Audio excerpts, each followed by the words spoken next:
Now, if you've ever driven along the A303, just over there in my background, past Stonehenge, with regards to the tunnel that they're proposing and have been for a long time, you probably fall into one or two camps. Number one, let's get on and build the tunnel. It's been 25 years. Number two, we shouldn't really build a tunnel here because there's going to be a lot of damage from the portals. Let's head further south and just build a dual carriageway around it. But what if I told you there was a third option, a better option in my opinion? What if I told you that that option was to do absolutely nothing at all? Also, this video is sponsored by the lovely people at Pouch. More on that later. Okay. Now, when I was a kid, I used to cycle everywhere and I used to follow maps. In fact, this actual map was one I used quite a lot. So I used to try and find something on a map which looked different, something that looked quirky, something I didn't know what it was, and try and find it. It wasn't for any historical reason, I wasn't into history then. I guess I'd just go there for the pleasure of doing it and to tick it off.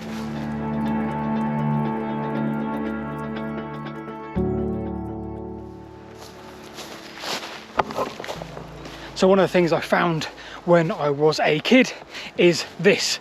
What we're in now is huge earthwork. Turns out it's a defensive earthwork, more than likely, protecting a peninsula and a hill fort behind it. We've got the River Test down to our west, and we've got the River Diva behind us to the south. Now, highly likely that this is Iron Age in its construction, and it's monumental. So I'd turn up, have a look around on my bike, impressed, tick it off and move on. But then a few years back, I came back because I did want to learn about the history, what context this had with the local area. Now, I was saddened to learn that this 2,500-year-old structure, this earthwork, had been cut in two by a road just up ahead. Now, thankfully this isn't a modern crime. The road that cut it in two was one of the last turnpike roads in northwest Hampshire, and connected Andover to its nearest station 10 miles away in early railway mania, despite the fact that it was widened in the late 60s to make way for the A303, the dual carriageway. So we're past all that now, aren't we? Surely the Ansdyke, the Anns Ditch, is safe from further destruction.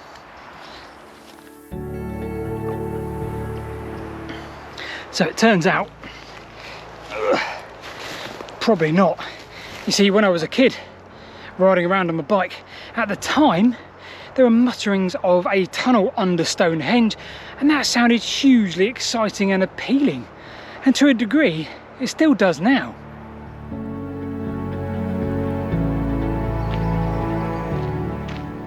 Oh, hello. Got you took your time. You told me to get the coffees, remember? Oh, okay. Fair enough. Thanks. And this video has the potential to be a little bit intense.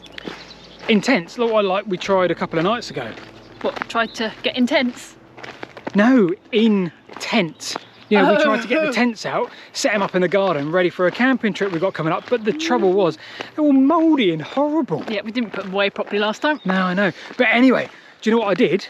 I went online and bought us a new one. Oh! But not only that, but I used Pouch and saved us a whole bunch of money. Oh, even better. Pouch is a free desktop browser extension that automatically finds and applies the best discount codes while you are shopping online. Now, we've used Pouch for a couple of years now at least, and we've talked about it during that period for very good reason. So when we went online looking for a new tent, went to a couple of different sites including ASOS and Go Outdoors. Well, when we found the tent we wanted, we went to checkout. Pouch automatically popped up and found us a whopping 9% off, saving us £8.50.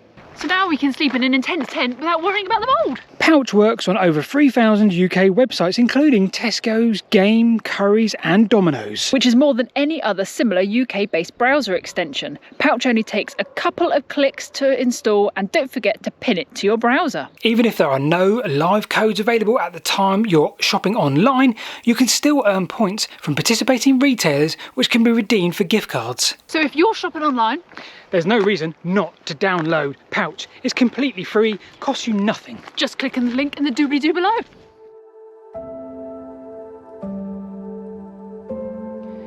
So Stonehenge Tunnel, this is a historic England map. It's a great resource to find things of, well, historic value that you might find interesting. Now, here is the Andyke that I mentioned earlier, and in most cases, pretty much all the up-to-date information known is on here and the article relevant to the thing you're looking at. So let's leave the Andyke and head west over to the border into Wiltshire and towards Stonehenge. Yes, this is the World Heritage Site that is the landscape of Stonehenge and everything that surrounds it. And if I somehow cleverly overlay the approximate planned tunnel for Stonehenge as it stands today, you can see why it's completely unacceptable. So let's go back a step or two before I tell you why the best option is to do nothing at all here.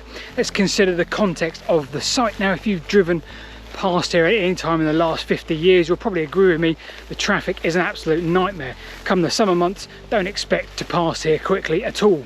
The problem isn't Stonehenge itself. Stonehenge is just a feature that people want to see. The issue itself is more to do with the road types and their interaction here. Now, it doesn't take a traffic expert to establish that when you change a dual carriageway to a single lane and add a certain amount of cars per minute, without question, you're going to have a queue. Just one lane, the whole lot, and you'll solve the issue.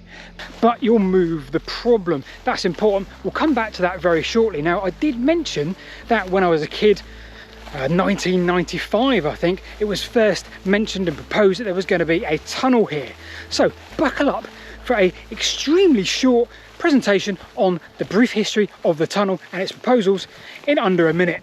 1995, tunnel proposed, agreement made on 2.5 mile tunnel. Hurrah!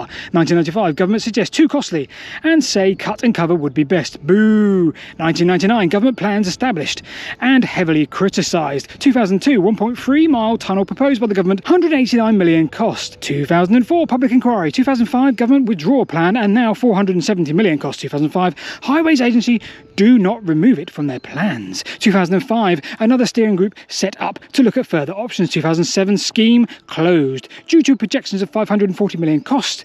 2012, A344 nearby road closed. 2012, meeting of councillors to look at options once again. 2013, current chancellor wanted to just add more lanes. 2017, a tunnel is given the green light for 1.9 miles.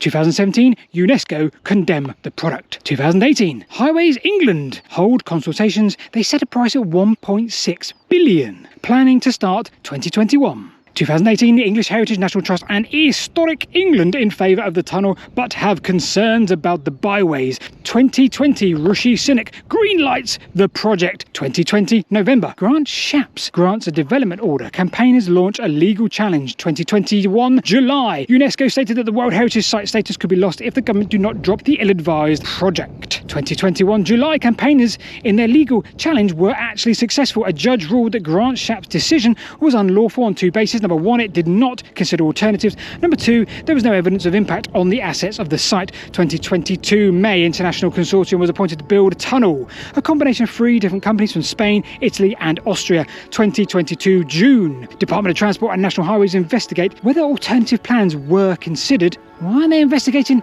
the alternative plans?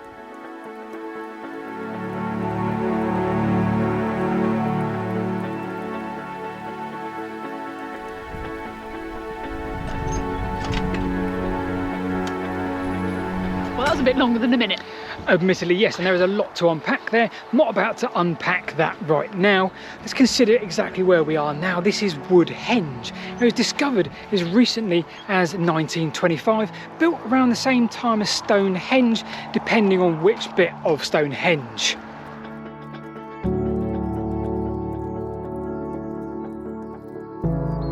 So the site of Henge sits around 200 to 300 metres northeast of where the eastern portal of the tunnel is set to be. Now, it's not just a portal of a tunnel, it's a significant cutting, ripping through the landscape right up into the tunnel. Now, in my head, if that was only discovered in 1925, what else have we yet to discover within this World Heritage Site, this hugely important landscape? And then, of course, there's the cost, 1.6 billion. That seems quite a heck of a lot of money for one tunnel. And you think, okay, well, that's not the end of the world, because when you're building an infrastructure project, well, you're creating jobs, you're spending it on stuff. But then you consider that actually the work is going to a trio of Italian, Spanish and Austrian companies. So how much of that money put into the economy is going to end up in the local economy and actually benefit the society here?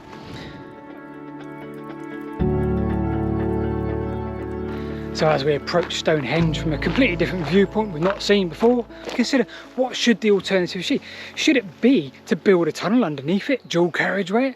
Should it be maybe to head much further south away from the World Heritage Site, dual lane it? But in both cases, all you're doing is moving the problem further down the road to the next roundabout, or to the next interchange, or to the next bit where the lanes go into one lane from two. You're moving the problem, you're moving the bottleneck from here away from here. That doesn't sound like it's solving a problem. Perhaps the solution is to do nothing and invest in public transport.